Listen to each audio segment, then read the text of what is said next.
Hello students, welcome to study Chakra. तो हम बात कर रहे हैं बर्नौलीज प्रिंसिपल की, एप्लीकेशन ऑफ बर्नौलीज थ्योरम की।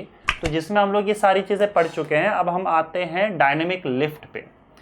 तो देखो एक्चुअली बहुत से बॉडीज़ जो है, बहुत सी चीज़ों पे ये डायनेमिक लिफ्ट लगता है बर्नौलीज प्रिंसिपल की वजह से। ये डायनेमिक लिफ्ट क्या है ये हम लोग देखते हैं, जिसके अंडर हम लोग ये दो चीज़ें पढ़ेंगे, एक तो मैग्नस इफेक्ट और दूसरा एरोफॉइल। तो ये मैग्नस इफेक्ट जो है वो जनरली ऐसे कुछ ऑब्जेक्ट्स पे देखा जाता है जो स्पिन करता है या गोल घूमता है। जैसे क्रिकेटर्स की बात अगर मैं करूं तो क्रिकेटर्स बॉल को जब स्पिन करते हैं या स्विंग करते हैं तो वहां पे आपको ये मैग्नस इफेक्ट देखने को मिलेगा, राइट।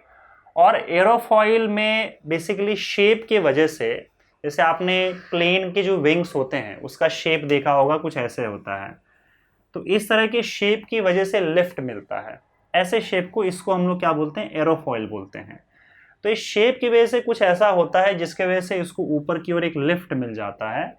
इसको भी डायनेमिक लिफ्ट बोलते हैं। यहाँ पे भी इसकी स्विंग की वजह से इसको एक लिफ्ट मिलता है, इसको भी हम डायनेमिक लिफ्ट बोल रहे हैं। पर ये लिफ्ट, ये ऊपर की ओर थ्रस्ट, इनको कैसे मिलता है ये हम बर्नौलीज थ्योरम के बेसिस पे एक्सप्लेन कर सकते हैं। तो यहाँ पे पहले हम बात करेंगे मैग्नस इफेक्ट की और उसके बाद फिर हम एरोफॉइल को डिस्कस करेंगे इस टॉपिक में, इस वीडियो में। तो पहले हम बात कर लेते हैं कि मैग्नस इफेक्ट का क्या चक्कर है और बॉल स्विंग होने का क्या चक्कर है। मतलब स्पिनर्स जो है, स्पिनर्स नहीं मतलब क्रिकेट में जो बॉलर स्विंग करते हैं बॉल को, तो एक्चुअली में ये मैग्नस इफेक्ट का ही वहाँ पे यूज़ होता है और उस चीज़ को हम बर्नौलीज थ्योरम के बेसिस पे एक्सप्लेन कर सकते हैं। तो जैसे मान लो आपके पास एक बॉल है। एक्चुअली मैं वीडियो बना रहा था तो मेरे पास यहाँ पे कुछ ऑब्जेक्ट मिला नहीं, तो मैं ये टमाटर लेके आया हूँ। तो टमाटर, एक्चुअली मुझे आलू लाना था लेकिन आलू का शेप जो है वो गोल नहीं था पूरा, तो मुझे टमाटर ही मिला मेरे घर से। तो ये देखो, इसको आप बॉल समझ सकते हो। अब क्रिकेटर्स करते क्या है कि इस बॉल को इस तरीके से मान लो स्विंग कर दिया, स्पिन कर दिया। तो स्पिन होने की वजह से क्या गड़बड़ होता है और बैट्समैन कैसे कंफ्यूज हो जाता है, ये हम लोग थोड़ा समझते हैं। अब वो अलग अलग तरीके से करता है स्पिन। जैसे कि एक स्पिन तो उसने ऐसे किया, तो ये इस तरीके से आपका क्लॉकवाइज घूमेगा। मान लो ये तुम्हारा बॉल जो है वो ऐसे क्लॉकवाइज घूम रहा है, ऐसे ऐसे ऐसे ऐसे। और कई बार क्या होता है वो एंटी क्लॉकवाइज भी घुमा देता है बॉल को, ठीक है। मतलब डिलीवरी के वक्त क्या करता है, थोड़ा सा वो घुमा देता है एंटी क्लॉकवाइज। तो वो बॉल ऐसे भी घूम के जा सकता है एंटी क्लॉकवाइज। उसके केस में क्या होता है वो देखते हैं। कई बार वो क्या करता है, बॉल को ऐसे घुमाता है, मतलब इस तरीके से, देख रहे हो, इस तरीके से वो क्लॉकवाइज घुमाएगा। और कई बार बॉल को वो ऐसे घुमाता है। ये वो कब करता है, जब उसको इन स्विंग और आउट स्विंग डालना होता है। तो ये चारों केसेस को समझते हैं। पहले देखते हैं कि यहाँ पे हवा में जब बॉल घूमता है तो इस चक्कर में होता क्या है। अब जैसे मान लो ये बॉल जो है सीधे सीधे यहाँ पे आके पड़ने वाला है।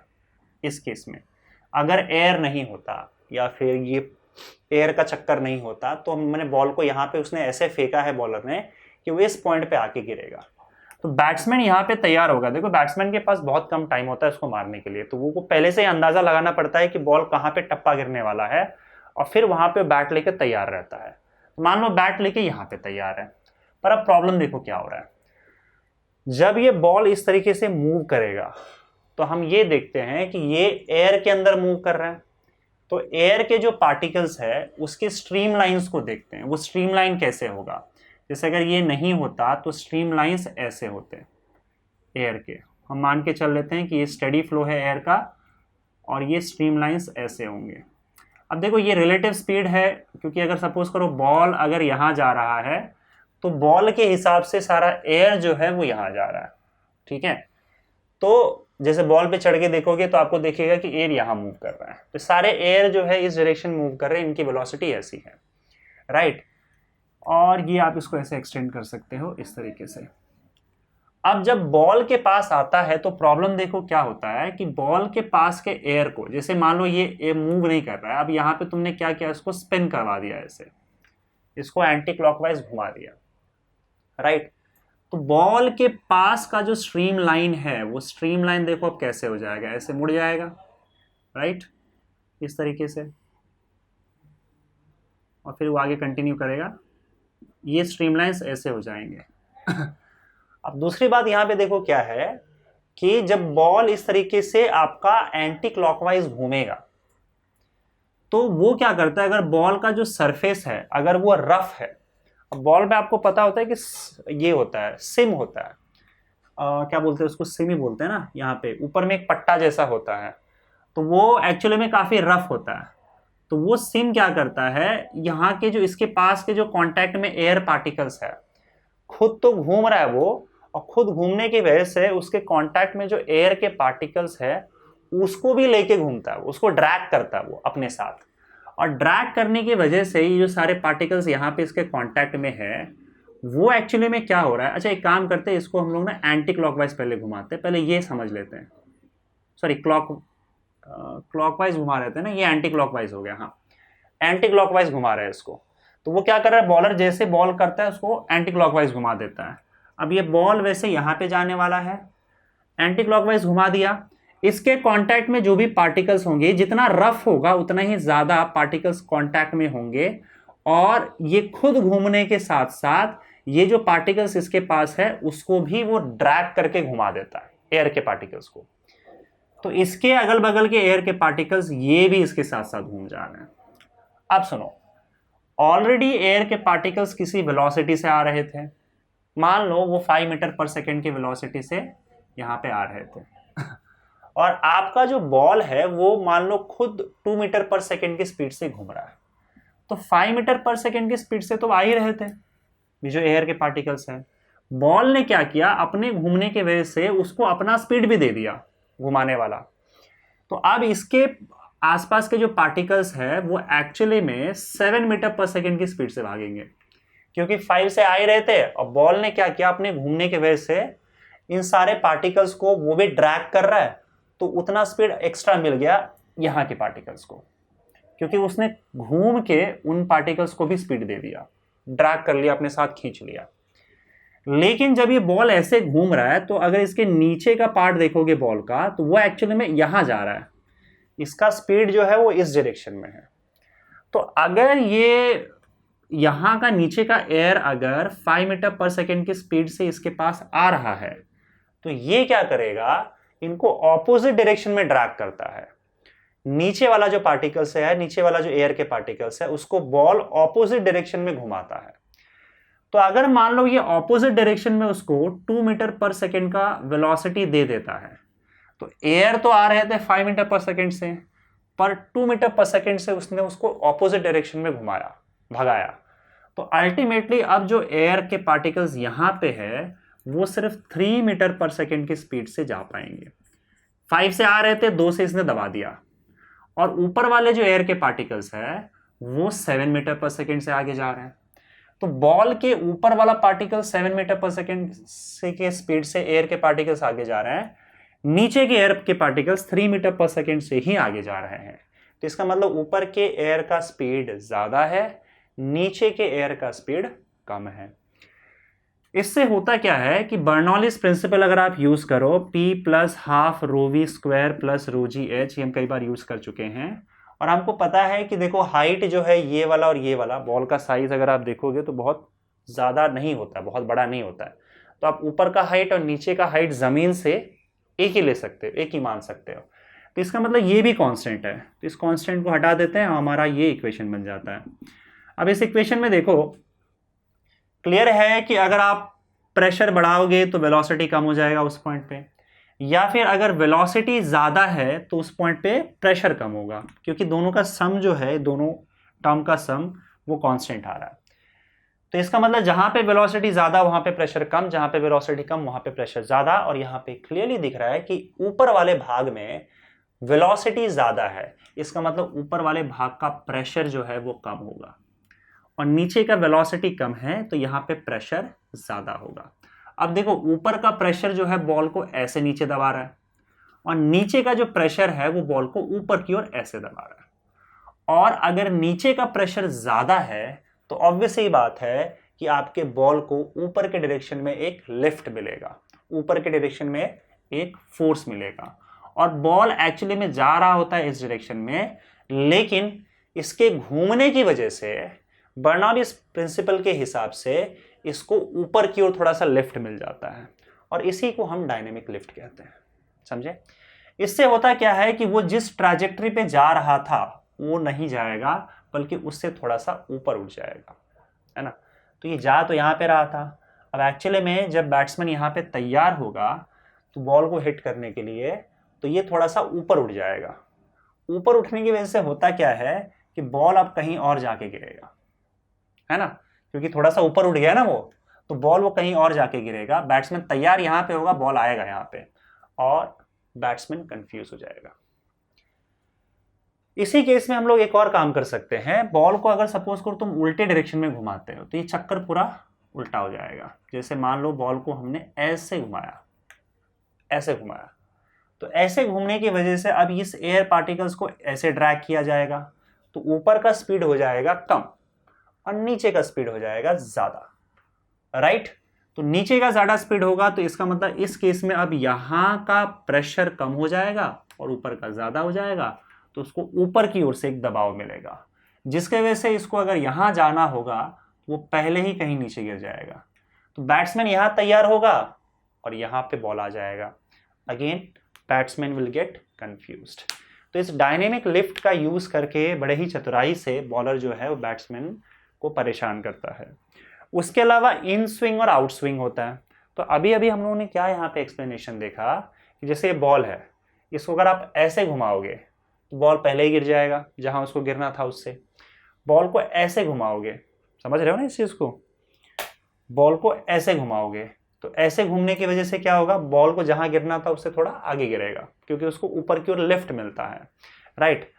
अब वो कई बार क्या होता है, फास्ट बॉलर्स को आप देखोगे तो बॉल को ऐसे घुमा दे, तो अगर वो इस बॉल को ऐसे घुमाता है, अब मान लो सामने से हवा आ रही है और ऐसे घुमा रहा है, तो वो क्या कर रहा है, यहाँ वाला जो एयर है उसके स्पीड को वो रिड्यूस कर दे रहा है, क्योंकि सामने आते हुए एयर के ऑपोजिट डायरेक्शन में वो काम कर रहा है। तो यहाँ का स्पीड जो है वो कम हो जाएगा और यहाँ के स्पीड को बढ़ा दे रहा है ड्रैग करके। तो जब यहाँ का स्पीड बढ़ जा रहा है और यहाँ का स्पीड कम हो जा रहा है इसके इस तरह के घुमाने की वजह से ऐसे, तो इससे होता है क्या, यहाँ का स्पीड कम, यहाँ का स्पीड बढ़ गया क्योंकि ये एयर के साथ एयर को घुमा रहा है और यहाँ ये एयर के ऑपोजिट डायरेक्शन में एयर को दबा रहा है।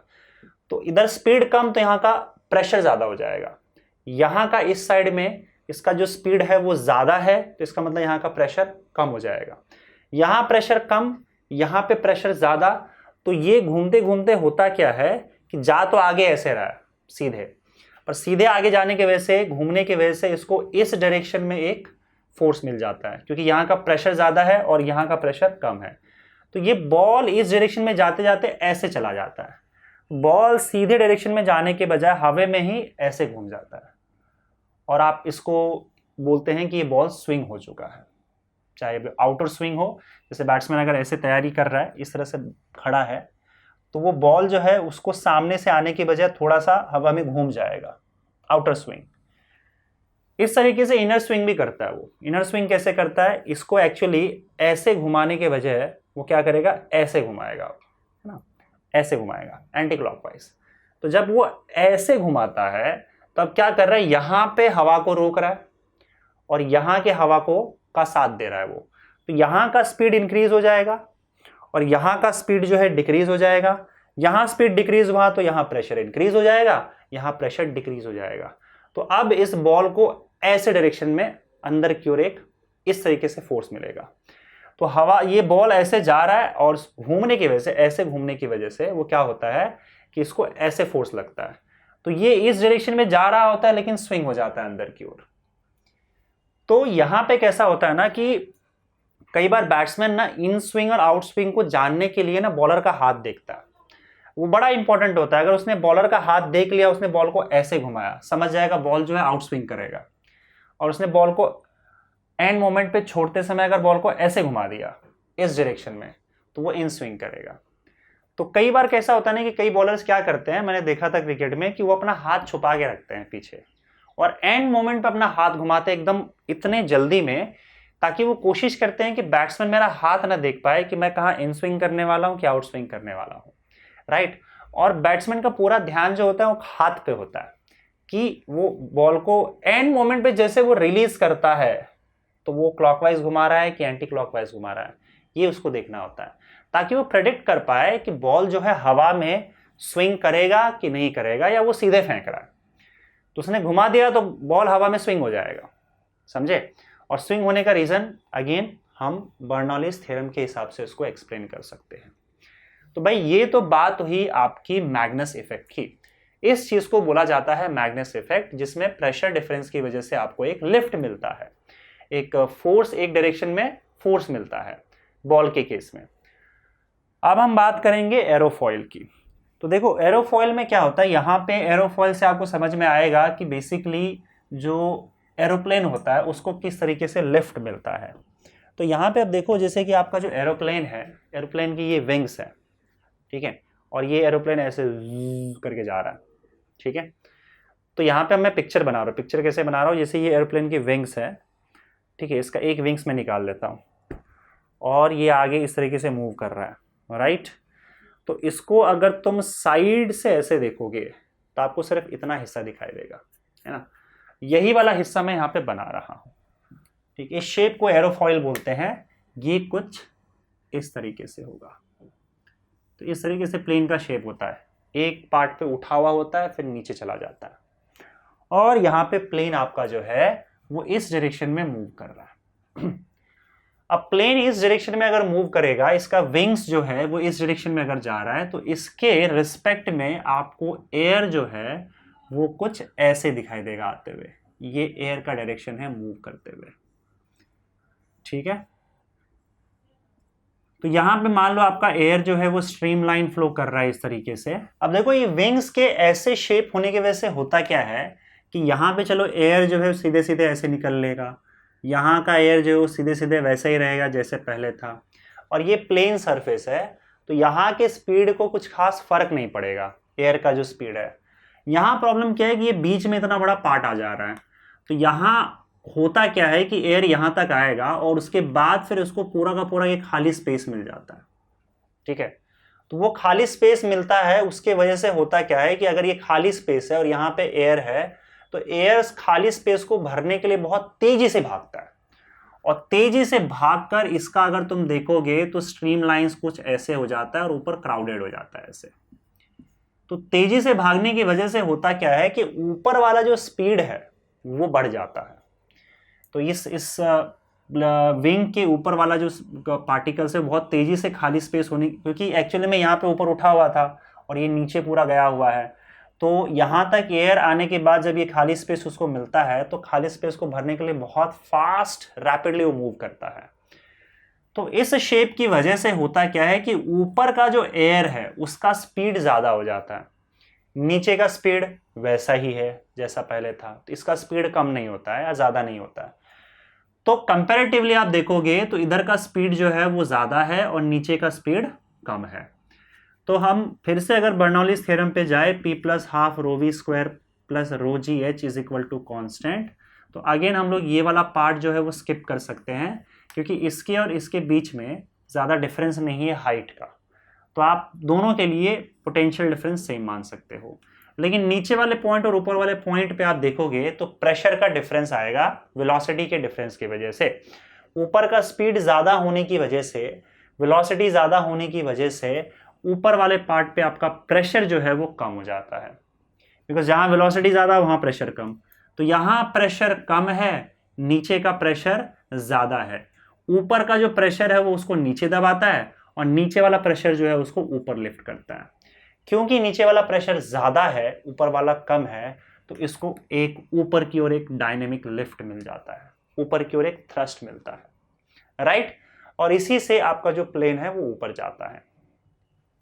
तो इस तरीके से हम प्लेन के ऊपर जाने को भी बर्नौलीज थ्योरम के हिसाब से एक्सप्लेन कर सकते हैं। तो ये था डायनेमिक लिफ्ट, ऊपर की ओर जो उसको लिफ्ट मिलता है वो इस शेप की वजह से मिलता है जब ये मूव करता है।